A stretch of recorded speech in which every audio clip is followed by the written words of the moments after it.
You know, I'm not working off a script here, I almost never do, but I just wanted to pass this along to you. It's something that you probably already know. Fear is what's driving all of this. Fear of those who are the perpetrators, their fear of exposure. Fear from some people who could come forward, but they just want to make it to retirement. We're talking about people in academia. We're talking about people all over. Wouldn't it be something if we could just turn loose of that fear just long enough? There might actually be something that we could do significant that could possibly save the planet. There's a phalanx of problems out there to deal with. There's nothing we can do about Japan. There's nothing we can do about Fukushima. That's why the world isn't rushing to Fukushima. There's nothing they can do about it. It's the plain truth of it. It's a harsh reality, but it's true. But this stuff that's being sprayed overhead with its desiccant effect, smothering plants, metal infiltrating the human body, all these various diseases that nobody can prove is causing these ailments, not yet. But because of the support of you, all of you, everyone who is present here, that thinks something's wrong up there, you can't tell us that it means. Do you know I actually went to an airport and spoke with a mechanic. I just said, watch this. I was with a buddy of mine. I said, watch this. I said, look at those things up there. And he said, well, you know, they say that when you see one of those, it means there's a weather change coming. And I went, you said it, brother. That's exactly what it means, all right?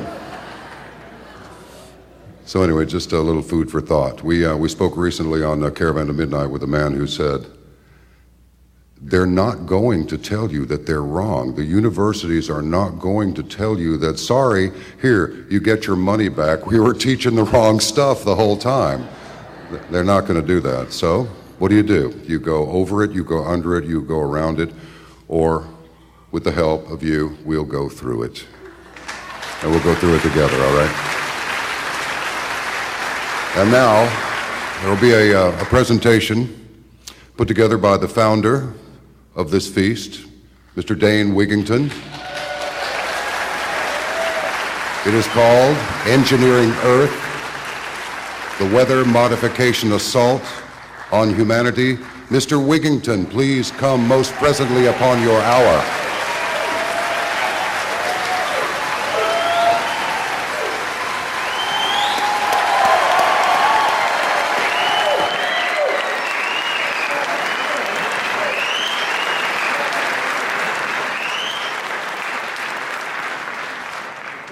My deepest and most sincere gratitude to everyone who has shown the courage to try to discover what the truth is, because we're certainly not being told the truth.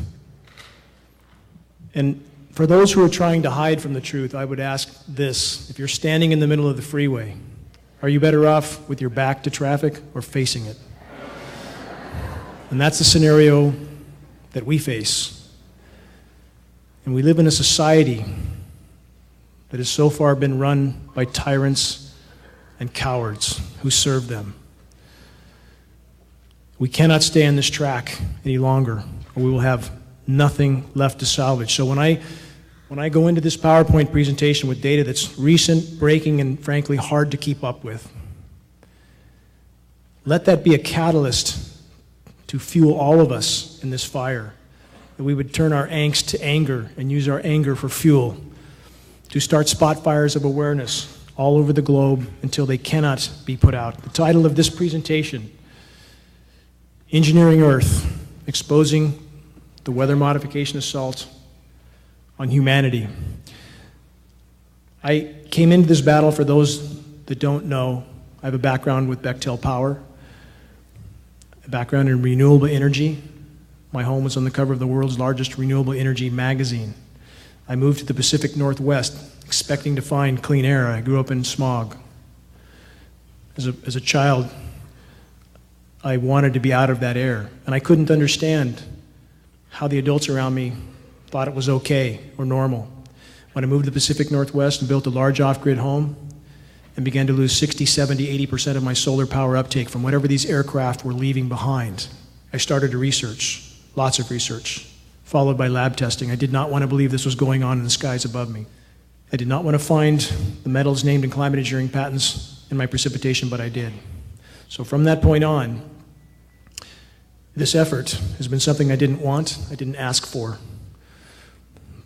But when one is faced with something of such magnitude that will strip the future of your children, of all children, there's no other choice.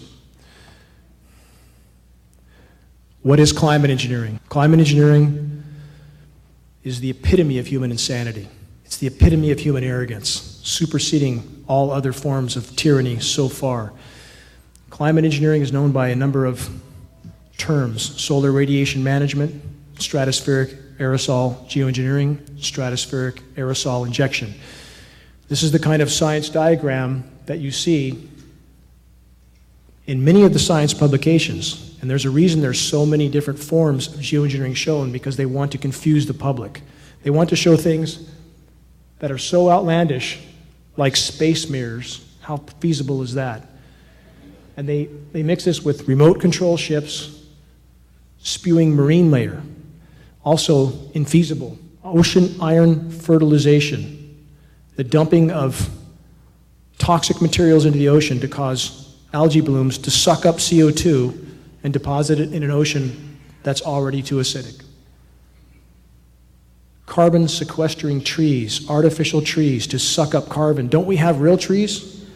Why do we need artificial trees?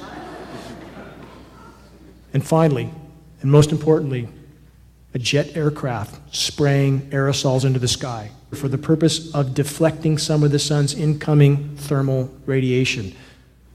Doesn't take too much thought to consider that it also traps heat, more heat than it deflects, with a whole list of downstream consequences.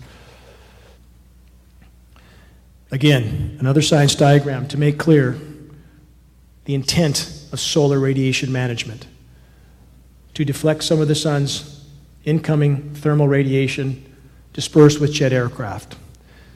And yet, in spite of all this science data and so many publications, we have media, most media, treating us as if we're talking about some completely fictitious scenario. Geoengineering is the biggest elephant in the room. It's the most cataclysmic undertaking of the human race yet, superseding all other assaults on the environment. Our war against nature, by the way, is a war against ourselves. How do we know they're spraying? How about nozzles?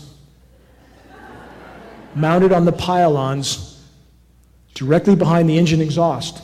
These are retrofit nozzles, and they are mounted directly behind the exhaust stream to make it appear as a condensation trail, even on commercial aircraft. And we're not implicating commercial personnel or pilots, but their aircraft are positively being used because they've been identified from the ground, leaving a particulate trail. Again, we are not talking about condensation. We are talking about solar radiation management particulate trails. Our lab tests prove this material is coming down on us. We have film footage of these aircraft at altitude, which I'll get to. Anybody who thinks that sky is normal needs a serious reality check.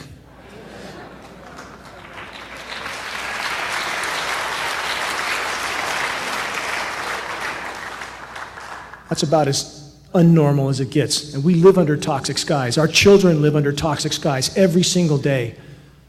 I can't tolerate life like that.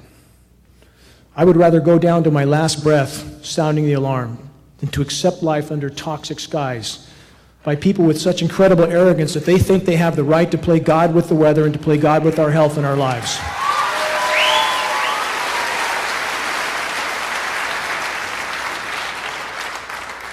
Four photographs, three of heavily geoengineered skies, aerosolized skies, one untainted picture.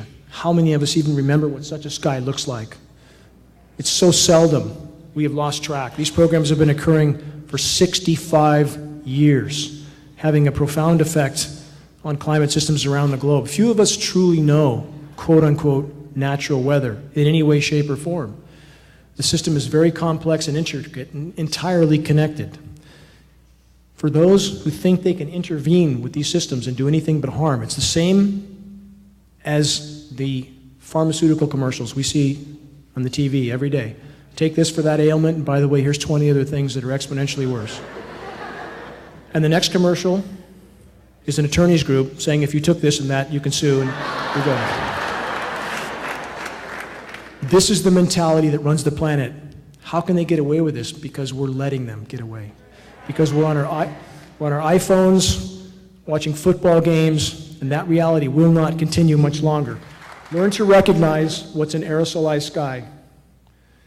Inside, if you think it's only passengers inside aircraft with windows on the side that look like passenger jets, think again. There's a lot of things inside these aircraft that we're not being told about. And for those, again, who try to marginalize an issue of such gravity, either because they're afraid or because they've completely lost touch with the reality, how much proof do we need? And this is only a sample of that proof. This is important. It's important to understand that the greatest lie ever perpetrated on the human race is the lie of the condensation trail. Do condensation trails exist? Yes. But almost never behind a high bypass turbofan jet engine. And that's what that is. All commercial aircraft and all military tankers are fitted with a high bypass turbofan jet engine. It's a jet-powered fan. It's designed for fuel efficiency. 85% of the air that passes through that engine is non-combusted. By design, that engine is nearly incapable of producing any condensation trail except under the most extreme circumstances, which very rarely exist. The higher you go in altitude, the less humidity there is. The conditions are simply not acceptable, especially with this engine, to create any condensation trail. So even when you see the short, bright trails, and they are trying to be more covert, there's no question. In-your-face spraying with horizon-to-horizon trails has been diminished over at least California. You see the short, bright trails, you're still seeing spray, period. Take a good look at the image on the bottom, especially. That's a KC-10 spraying. You can watch that one turning on and off. That's a military KC-10 with nozzles visible. Watch here. You have a C-17 Globemaster and an AWAC. Watch. One aircraft just turned off. Condensation or spray trail stopped right there. Keep watching. There's the aircraft. No spray coming out. Nothing. Keep watching. Frame will change. There it is. Just turned on. Are you telling me that's condensation? Absolutely not. When you walk down the road on a cold day, which we don't have much of anymore, and your breath condenses, do you walk down the road a mile and look behind and see a cloud hanging behind you? No, you don't. That is a very lethal weapon. That's a picture of the Hart facility. Those towers are 60 feet tall. This is one of several dozen of these facilities around the globe. Several dozen.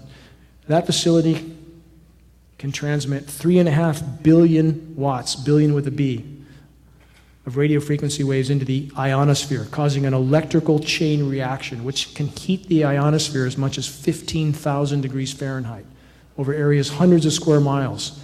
They don't care about the consequences. Anybody who rationalizes that this wouldn't happen because they, the proverbial they, would not do this to themselves, you better look at reality. 2,000 nuclear bombs detonated around the globe. When they first detonated nuclear bombs, they had no idea what would happen, but they did it anyway, and they kept doing it. Don't they know that they work after several dozen? Do they need to blow off 2,000 nuclear bombs? Let's take Fukushima, that may kill us all. There's no technology to cure Fukushima, none. It's a nuclear volcano with no end in sight. And there's 60 more nuclear plants on the drawing boards right now. Japan has just started to reactivate its mothballed, outdated, dilapidated nuclear reactors. We are not dealing with insanity. We're dealing with a power structure that's clinically insane. So don't attempt to rationalize what they do. These are known locations of ionosphere heaters around the globe. There are likely many more locations that we don't know about. I want to stress this is a runaway juggernaut of total military industrial complex insanity. And they are using our atmosphere for a physics lab, and we are all the test subjects. What do aerosolized microwave clouds look like? That's what they look like. And we have the meteorological community telling us this is normal. And consider what the science community does after Fukushima. They raised the quote-unquote safe level of radiation by 10,000%. What changed? They make it up as they go, and we have an academic system that has been bought, sold, and paid for by the power structure.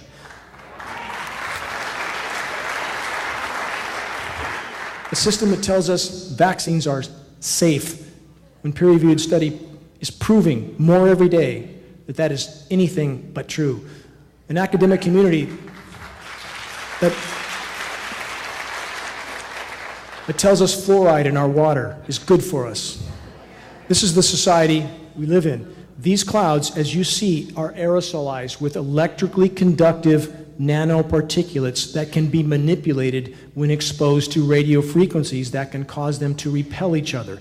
So you get an appearance, if you put iron shavings on a table with a magnet underneath, they align. And this is the same scenario we see in our clouds. So this is how they're trying to create as much cloud cover as possible, however toxic, however damaging to the atmosphere. That's their goal. This is part of how they accomplish it. These clouds are absolutely, indisputably being exposed to radio frequency transmission, and they're heavily aerosolized. 4 radar images. The top 2 are the same image, taken at the same moment, with 2 different filters. You have standard infrared, enhanced infrared. If you looked at the enhanced infrared on your nightly weather show, wouldn't you become a little bit alarmed? They don't want you to see this. So the images are filtered. Who does the weather modeling for the National Weather Service and NOAA? Raytheon. Defense contractor, geoengineering contractor, geoengineering patent holder, Raytheon. We have meteorologists now reading scripts. That's all they do. They read scripts. The bottom 2 images are also important. If you look off the coast of California, this grid pattern spraying occurs almost constantly. This is what they attempt to be solar radiation management, to stop the thermal energy from entering the ocean. Is it working? Well, given that we have the warmest ocean temperatures by far ever recorded in the Eastern Pacific, I would say no, it's not working. The whole ecosystem is dying right now. The marine ecosystem is dying right now. We have the largest red tides ever observed from Baja to Alaska. We have fisheries shut down. We've had 10 to 15,000 seals wash up on the shores dead. How much of that are you being told while we're being shown the Donald Trump parade of idiocracy? How much? This is killing our biosphere, period. Droughts are expanding around the globe. This can't happen in an overall sense on a planet that's warming.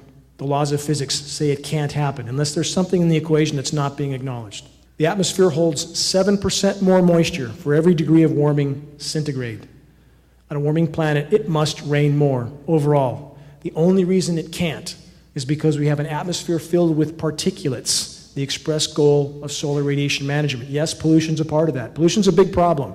For those who don't think pollution's a problem or the other forms of human damage, we've damaged the planet immensely from countless directions, but this is the biggest problem of all. Global dimming is 25% today. That means 25% of the Earth's direct rays that reached the planet 5 decades ago no longer do, and that is the express goal of solar radiation management. So we have droughts expanding around the globe with horrific, horrific consequences. Massive tree die-off is occurring all around the globe. Anybody who knows anything about trees can see how horrible they look. And when we're told, when media goes to the effort to tell us it's only the drought, and we see trees, landscape trees, dying just as quickly, we know we're being lied to. When we see the bark being burnt off of those trees on the sun-exposed side because the UV radiation is astoundingly high, because the ozone layer is being torn apart by climate engineering and ionosphere heaters, we know we're being lied to. Does a drought cause the bark to be burned off the sun-exposed side of the tree? No. So again, it's up to all of us to learn what's happening. I tried to sound the alarm on the trees about a decade ago.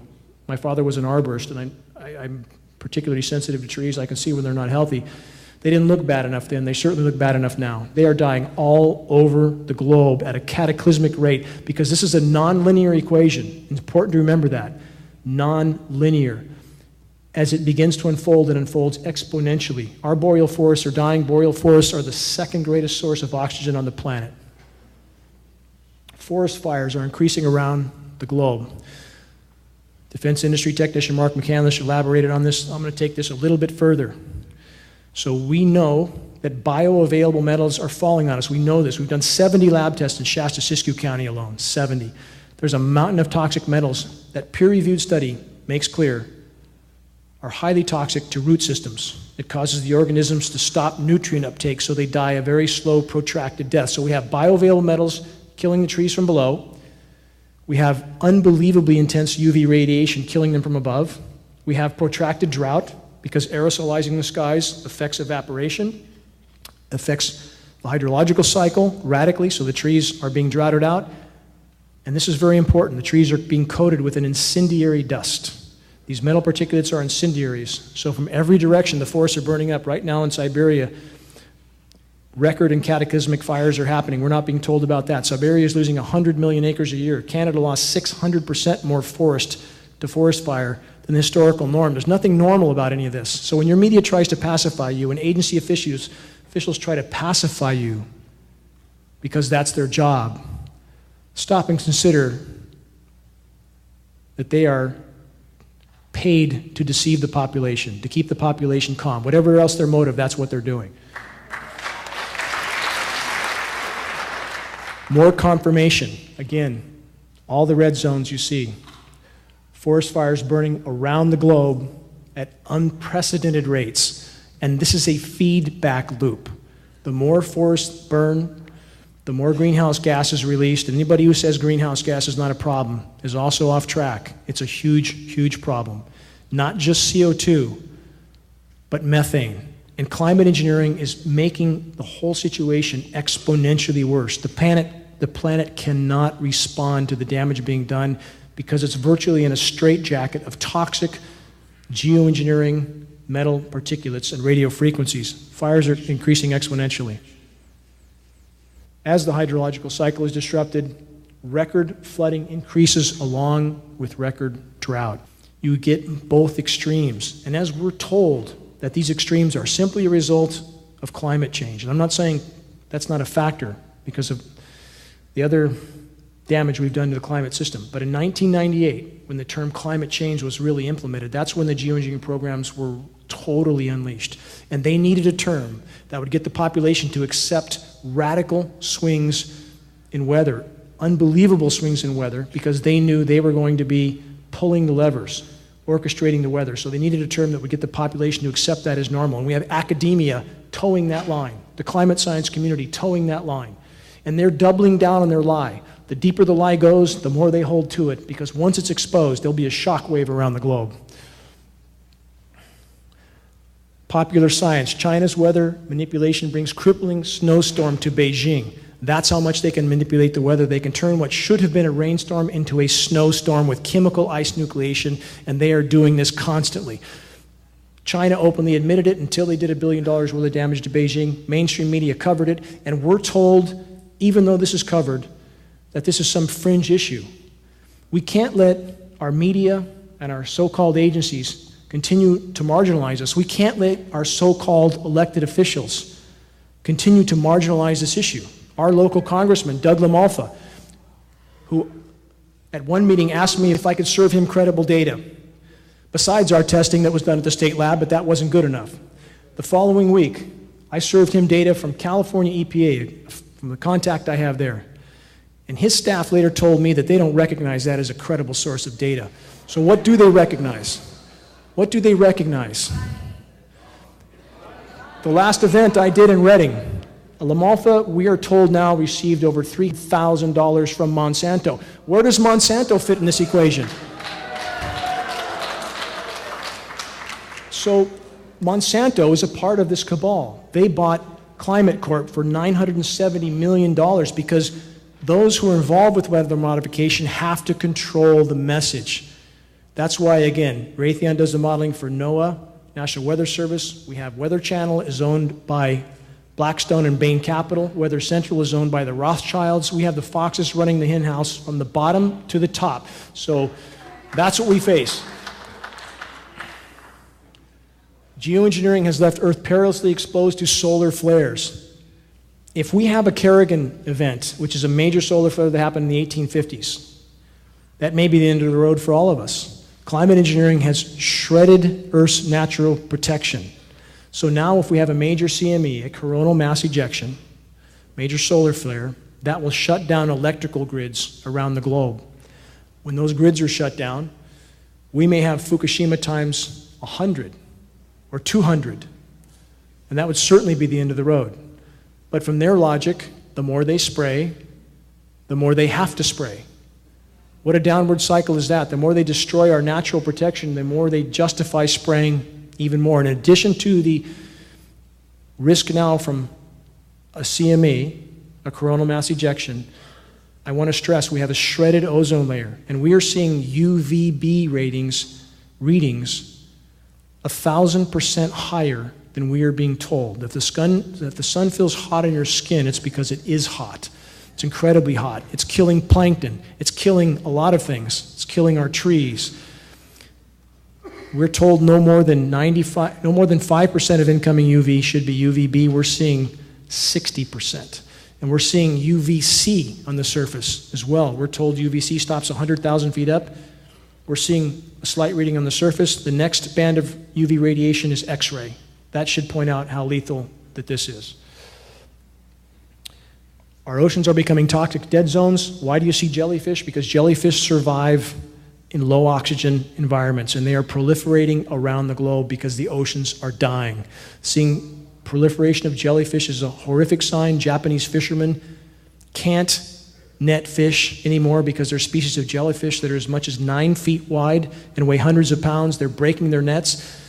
And the Japanese thought they would try something to fight nature. Again, when we fight nature, we fight ourselves. They built nets that would sift the jellyfish and cut them into tiny parts. That's what makes jellyfish proliferate. So now the problem expands. And again, we see fighting nature is a losing proposition, and climate engineering is the epitome of that. We have polluted toxic zones. We have mats of algae in China. How many people have seen a picture like that? Mats of algae that are so thick you can walk on it on the ocean. That's the sign of a dead ocean. And we have this lie that's being perpetuated that somehow technology is going to fix all of this. Technology so far, on the road we're on, is bringing us to certain mathematical near-term total global extinction. That's what technology has done for us. You cannot beat nature. You can only harm yourself. The red tides are happening around the globe as well, radically along the U.S. West Coast. Over 400 ocean dead zones around the globe are expanding, some as big as 10,000 square miles. Dead zones where nothing lives, and they're expanding. 95% of global pelagic fish populations are already gone. We're not going to be eating fish much longer on this course.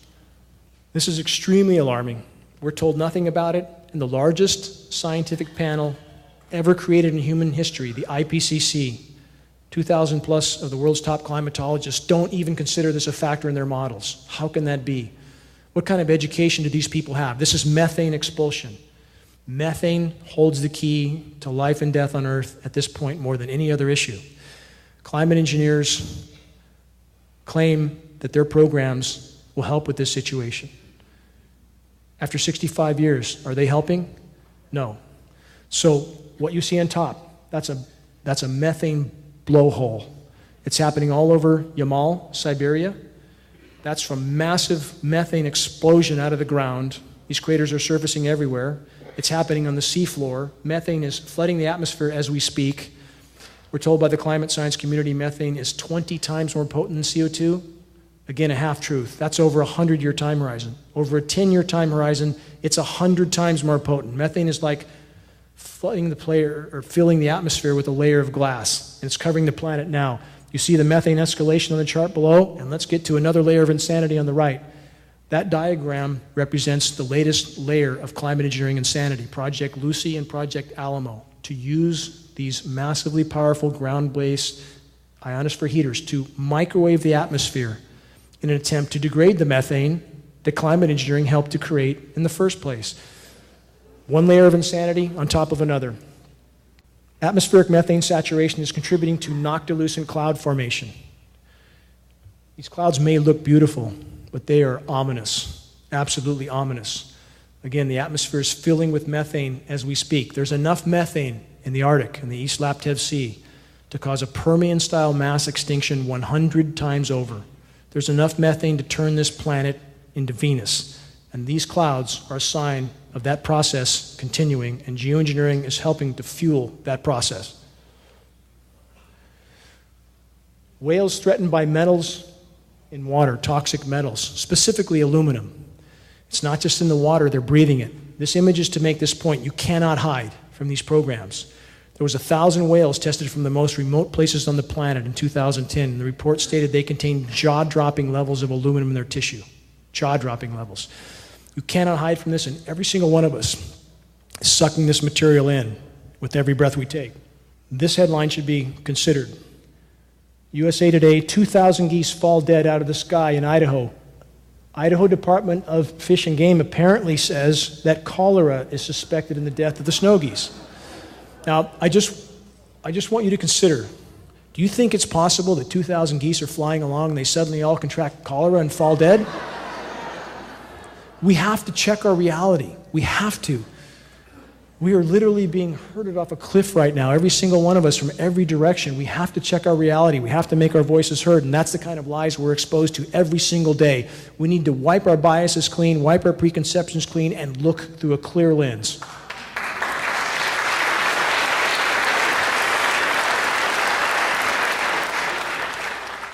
Yet one more glaring red flag. I've communicated with some of the top bee people in the country, going back a number of years, pleading with them to look at our data, pleading with them that there is a much bigger issue killing the bees than just farm chemicals. And the bees are collapsing. They're completely collapsing. This year is worse than any other year. They're dying in the summer now, not just the winter. They are collapsing. All the pollinators are collapsing. So what do we have now? We now know with peer-reviewed study that bees are testing with 70 times more aluminum in their system than what it takes to cause Alzheimer's or dementia in a human being. It's a wonder any of them are alive. 70 times more. And this is important as well. When you have somebody from some agency who's paid to lie, who tells you it's normal to have aluminum everywhere because it's a very abundant element. That is a lie of inaccuracy. Aluminum is very abundant in the environment, yes, but it does not exist in the environment in free form. It doesn't exist in free form. It must be mined and refined and sprayed for it to be scattered everywhere in the environment, and that's exactly what's happening.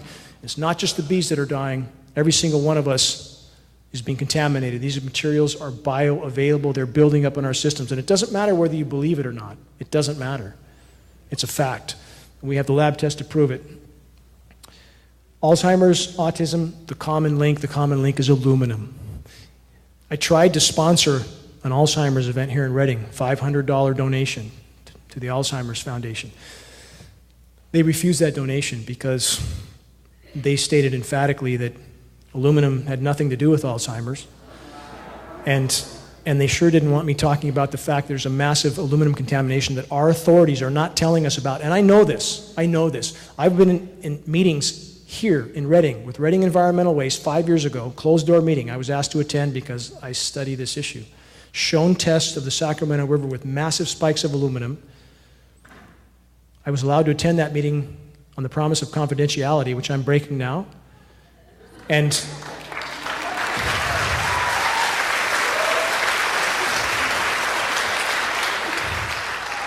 these agency people have a responsibility, a legal mandated responsibility to inform the public of public health threats, and that is not being done. And I ask every one of those people who are hiding this issue, take a good look in the mirror and understand that when the public wakes up to this issue, they will hold those responsible for hiding this issue as accomplices in these crimes.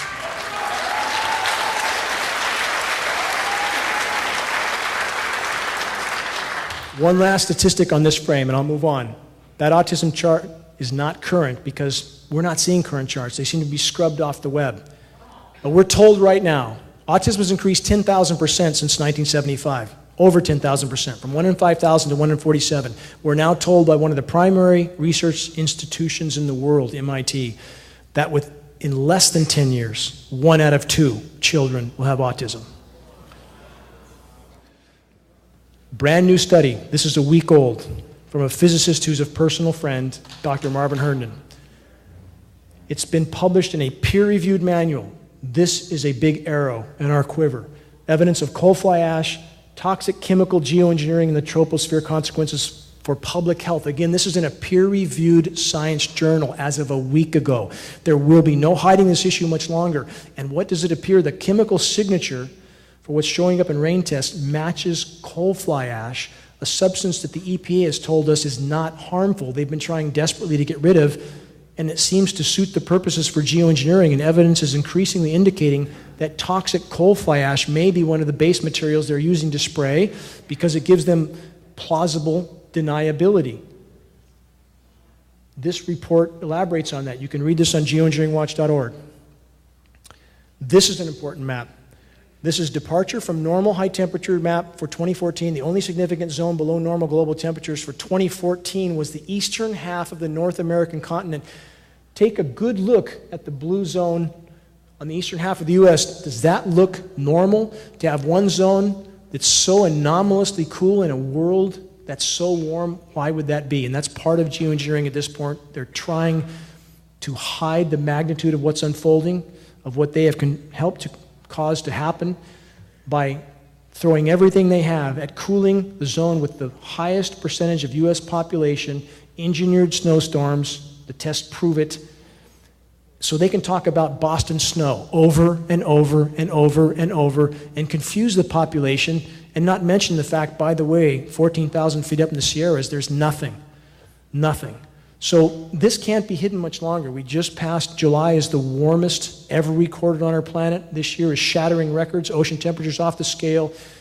Again, there'll be no hiding this for long, but it's important you understand that when you're seeing headlines of certain areas that are cold, consider how unnatural this scenario is.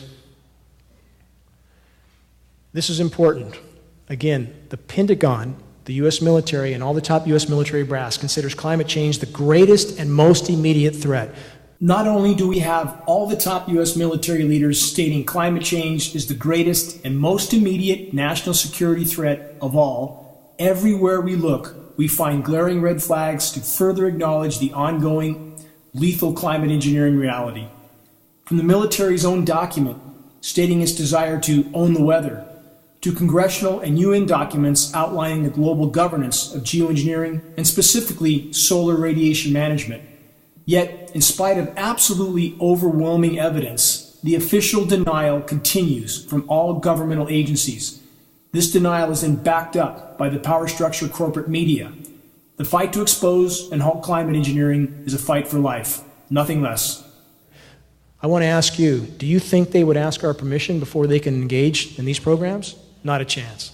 Not a chance. Did they ask anybody permission to go blow up islands in the South Pacific to test their nuclear bombs? No. Did they ask the U.S. population if they could do biological testing? No. About 24 cases of the U.S. military doing biological testing on U.S. civilian populations without their knowledge or consent. This is business as usual. We need to wake up from the bubble. This is the military we have.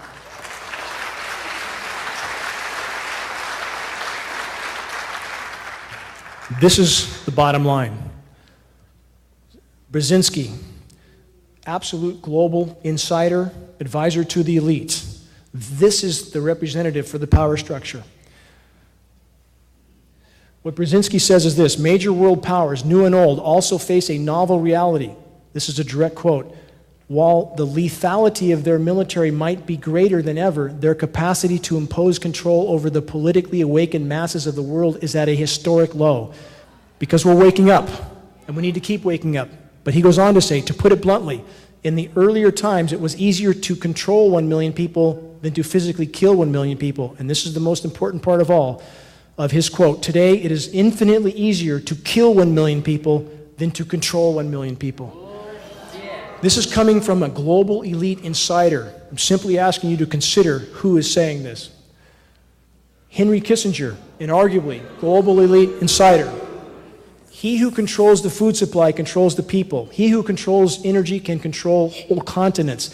He who controls the money can control the world. This is the mentality that runs our planet. And while they've kept everybody entertained and occupied, the cancer has spread to unimaginable proportions. And I want to make clear, our military, by the way, we have a lot of great men and women in the U.S. military, just like Mario Ramirez, who I'm honored to call my friend.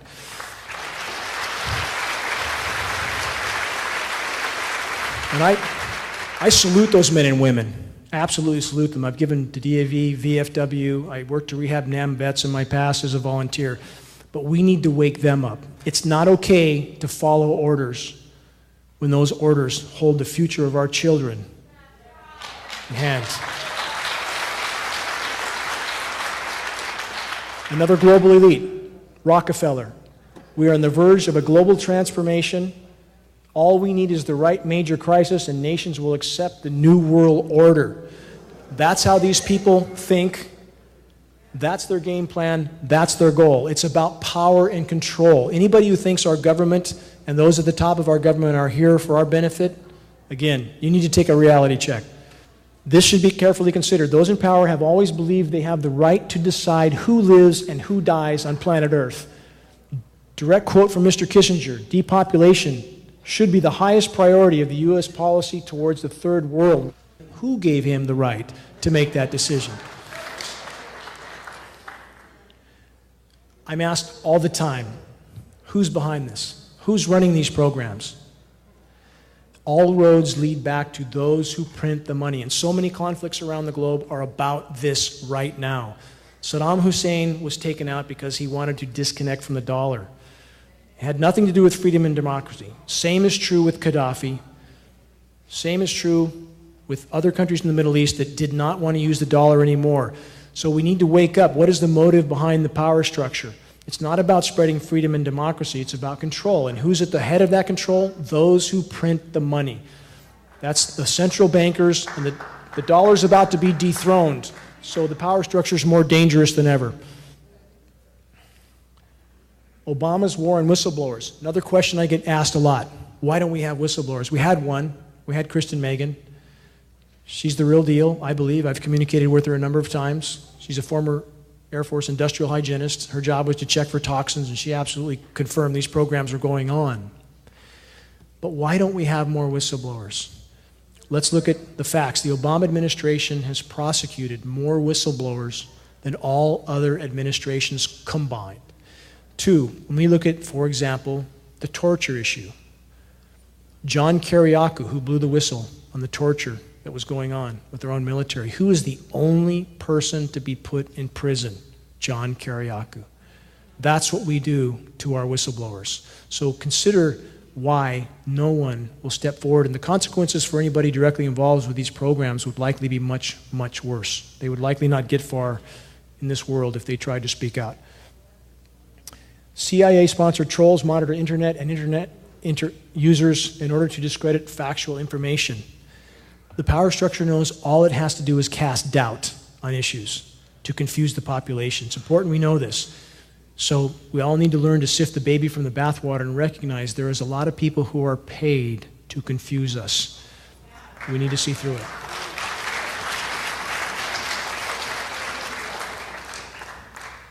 I want to make a point with this. The last presentation I did in Reading, I had a pallet that size of free DVDs to give away.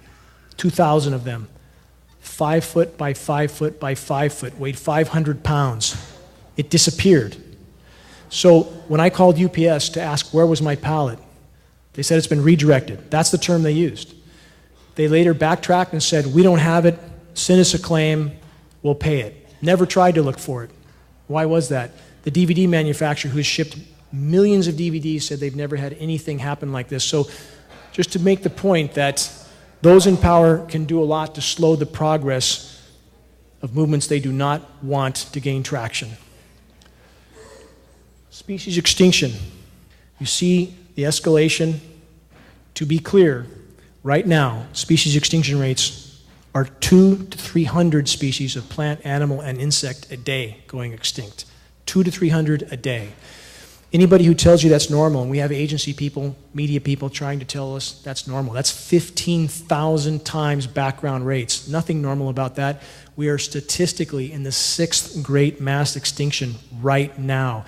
In the last 40 years, human populations have doubled. You can see how fast human populations have gone up on the lower right.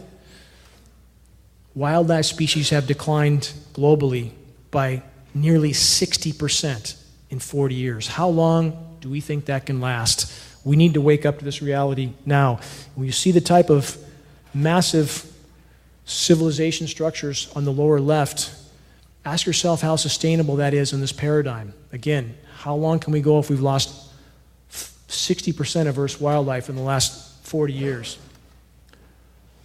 One more from Kissinger: the power structure and their mainstream media weapon of mass distraction persistently programmed the population to accept obvious lies and reject verifiable truths. It's not a matter of what's true that counts, but a matter of what is perceived to be true. On that note, take a good look. This building's being demoed. We all recognize this as a demo, do we not? This building is being demolished with explosives. Take a good look. That's the third building on 9/11 to come down that most people don't even know there was a third building. Why? Because the media didn't want you to know. Take a good look and ask yourself this. The official story is that that building came down, a 47-story steel structure high-rise, came down in 7 seconds, never got hit by anything because some furniture was burning on the first floor. If that's how flawed our high-rises are, anytime someone lights a cigarette up in a high-rise, we should be running for the exits. And my point is this: if you believe the official story on that event, then you believe these are condensation trails above your head. And we need to wake up to this. This event's come and gone. We can't change it now. But if we don't change what's happening above our heads, it's game over. And that's a mathematical fact. We are in the Anthropocene. This is a scientific term. It's the age of humans. And this is a good example of the mindset of modern industrialized society and climate engineering, to build a massive city on sand. This is in Dubai. This is totally unsustainable. The power structure is right now doing everything they can, from pumping up the stock market with printed Fed fiat money, to keeping everybody in the dark about the marine ecosystem die-off, the global wildlife die-off. This is the age we are in, and climate engineering is the epitome of insanity for human activity. One last spray video to make this point again. If you believe Building 7 came down because of some furniture burning on the first floor, perhaps you might believe that this is condensation, which is clearly not. You can see the aircraft. It's right there. It's fading in and out. Watch closely. Now, all that's aerosol. Everything in the sky, the cobwebby-looking spider clouds, they spread the aerosols out with microwave radio frequency transmissions. Keep watching. There'll be a little better footage here in a moment.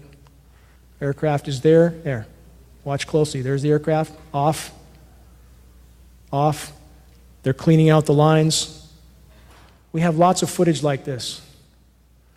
The point is, all you have to do is look up.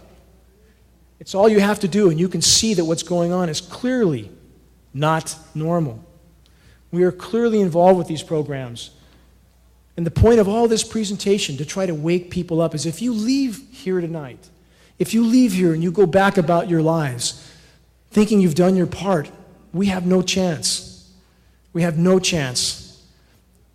This town of Redding, a lot of work has been done here, a lot of activists, and I couldn't do any of this without the help I've gotten from so many people. Every person that spoke here, all the activists behind the scenes, and every one of you that's taken the time to show up. If we combine our voices, we can put a hole in the armor in this town. We can bring this issue to light, and all we have to do is put a crack in the dam. That's all.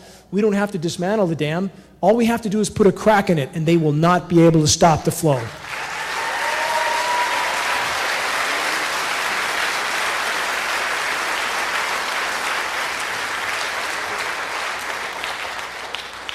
The only thing necessary for the triumph of evil is for good men and women to do nothing. Words of wisdom from Edmund Burke, to stand by and do nothing. And from the Hopi elders, we are the ones we've been waiting for. It's up to us. Even at this late date, we can do astounding good. However dark the horizon is, we should not be overwhelmed. We should use our angst again for fuel in this fight to march forward and put that crack in the dam that each and every one of us can do. Working together. Make your voice heard in the battle to expose and halt climate engineering. Thank you.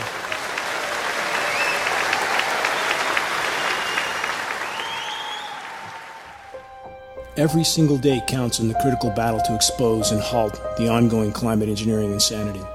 It's essential for all that are currently awake and aware of what is happening in our skies to assist in the crucial effort to wake others. We must reach a critical mass of awareness as fast as possible. Every one of us is capable of being the final grain of sand that tilts the scale and triggers the landslide of awakening that is so desperately needed. Make your voice heard in this fight while there is yet time to salvage what remains of our environment, our health, and our planet's life support systems.